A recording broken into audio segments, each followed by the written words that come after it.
Hello and welcome to a fresh attempt at the One Life Fighter Challenge, where I attempt to level a fighter from level 1 to 20 without dying a single time and without using the in-game merchants or any player trading.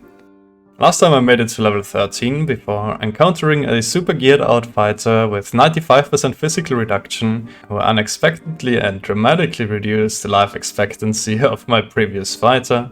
She was done a little bit dirty there, was too young to die, but here we are on a fresh character once again.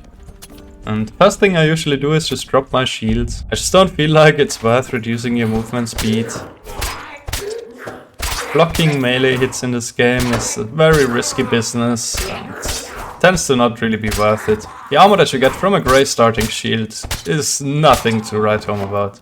Now I do keep my pants and chest piece equipped because basically if I unequip those two pieces, my physical resistance will get reduced from plus 10% to minus 10%.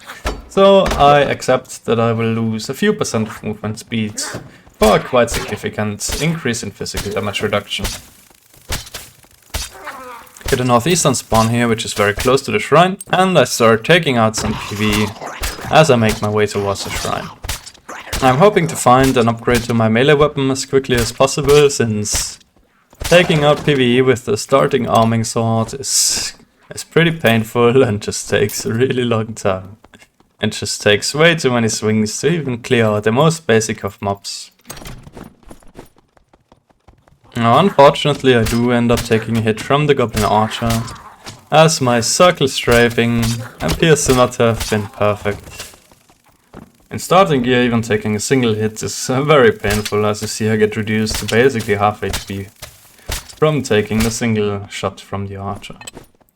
But it's fine, I'm gonna grab the speed shrine, which is basically the best shrine in the game in my opinion, and proceed to loot the lion's head chest here as I hear another player approaching. And it's a rogue challenging me to an honorable duel apparently instead of waiting in the shadows. I can't say I mind, as I have a speed shrine up as well.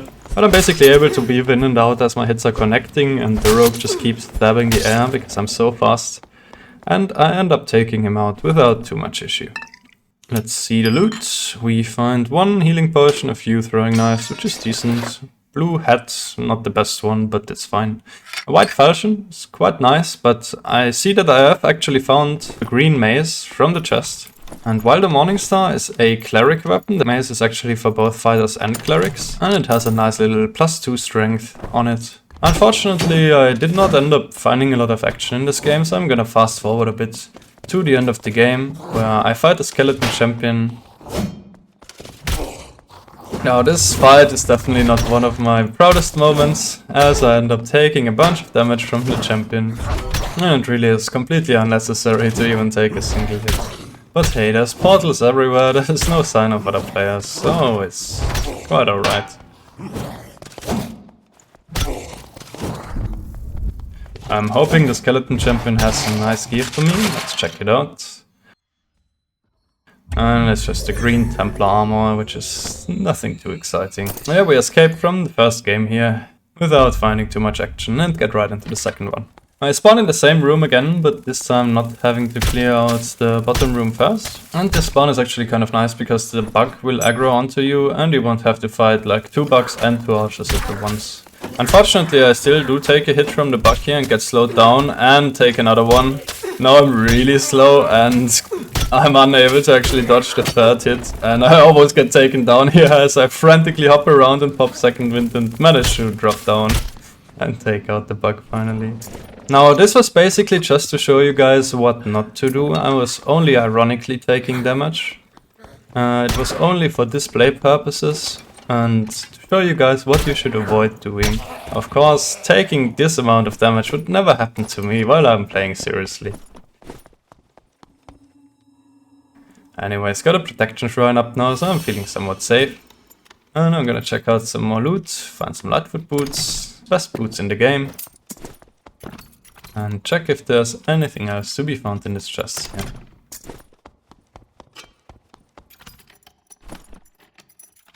Get some arrows, but unfortunately do not have a bow yet. And finally do sit down to regenerate some of my missing HP. I do not have any heals in my inventory, and because of my self-imposed rules I also cannot buy any from the merchants, so the early game tends to be pretty rough. Especially if I'm being a scrub and taking a bunch of PvE damage. I mean, for educational purposes, showing you guys what not to do. For educational purposes only, of course. I do hear some noises from below me, and as I get up I hear footsteps approaching.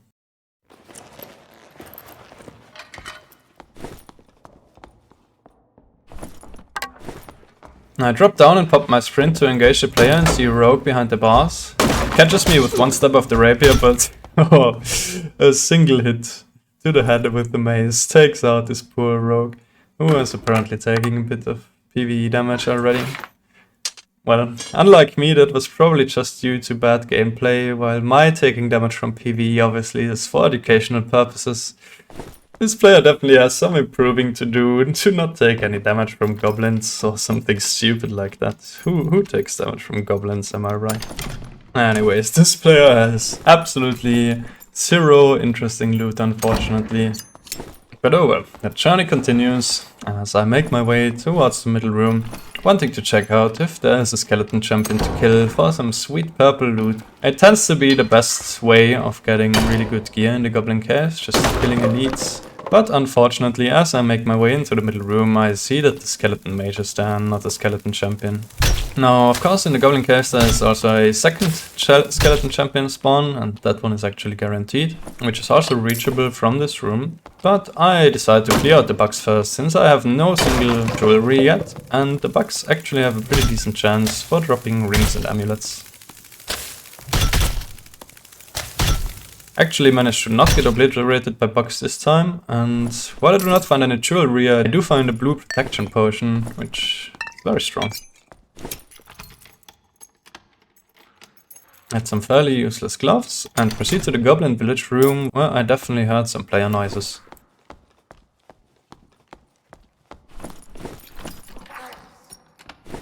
Scouting out the room, I spy a rogue who actually is taking shots at me with a hand crossbow. So I take out my throwing knives and chuck a few at him.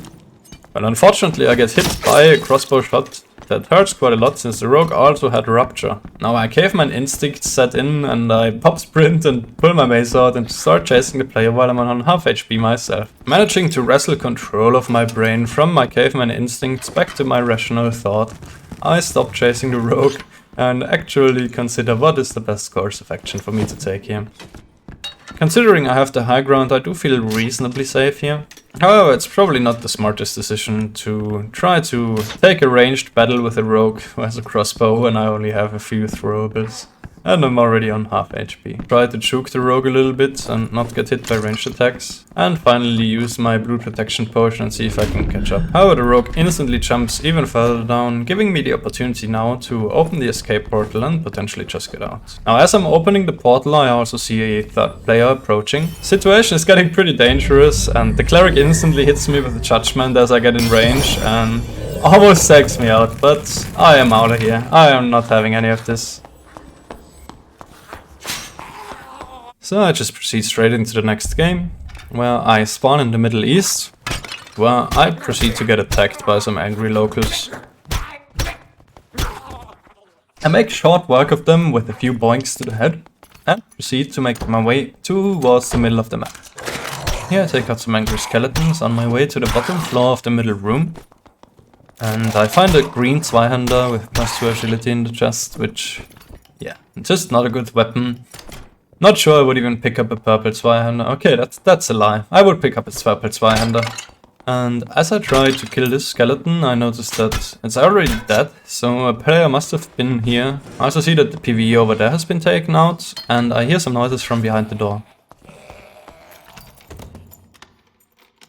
As I open it, the ranger pokes at me with a spear, misses 2 hits, misses 3 hits, and just gets boinked in the head as well. Wow. I don't believe I've ever seen anyone miss 3 spear hits in a row on this distance, but that's a first for everything. And I am able to pick up a ring with +1 all attributes, which is very nice. Green healing potion and blue throwing axes. Oh. That's some nice haul from this player for sure. Honestly, the white spear is a superior weapon to the green mace that I'm wielding right now. I'm pretty convinced of that. But I have barely used this mace, and it's fun to boink things in the head, so I just proceed using it for a little longer. Now I finally jumped down to the skeleton champion room, and I see there's actually a skeleton champion who is here. But I see an open door which spooks me out a little bit, and I want to investigate if there's any player close by. But I don't see any sign of any player, so my attention goes back to the PvE. And I just like basically stack up all the mobs in this room and want to try to take them out as efficiently as possible. 2 bucks, 1 swing. Now that's revenge for last game. And for efficiency's sake, of course, I also try to kite the skeletons on top of the trap here. And finally, only the skeleton champion remains. Fortunately, take a hit from the skeleton champion and use a potion to try and get my health back.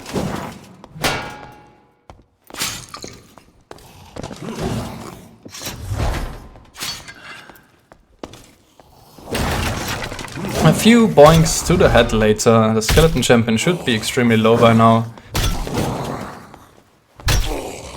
But the assumption the skeleton champion will die within the next hit or two causes me to be a little bit too greedy and take some extra damage.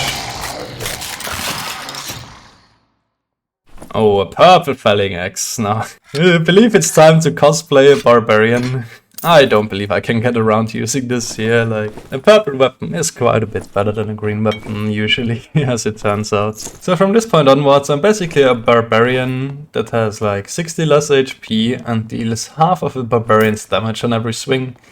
But I mean, what am I supposed to do? I'm just a smart fighter, what can I do? Anyways, time to sit down and regen some HP to preserve the last healing potion, or the only healing potion that I've got. And I don't want to use my second wind unless necessary.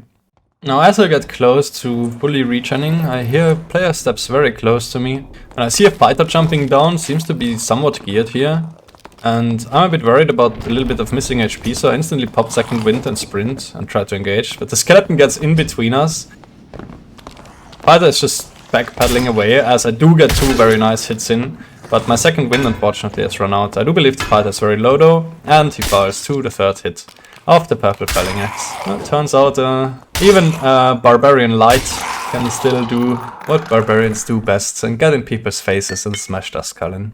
What can we find? Some potions here, blue boots with some strength, very nice, and the pants with +1 strength. The rest of the gear, oh, the mace, a blue mace though. Now we're like looking at a bit of a dilemma here. Do I use the purple felling axe or do I go for the blue mace here? Because mace does not give me a damage penalty unlike the felling axe does. While the swing speed of the felling axe is very fast, it has very little reach and reduces your movement speed quite significantly. So the mace would give me more maneuverability and range, allowing me to basically avoid more damage from other players by dodging their hits and zoning them whenever possible.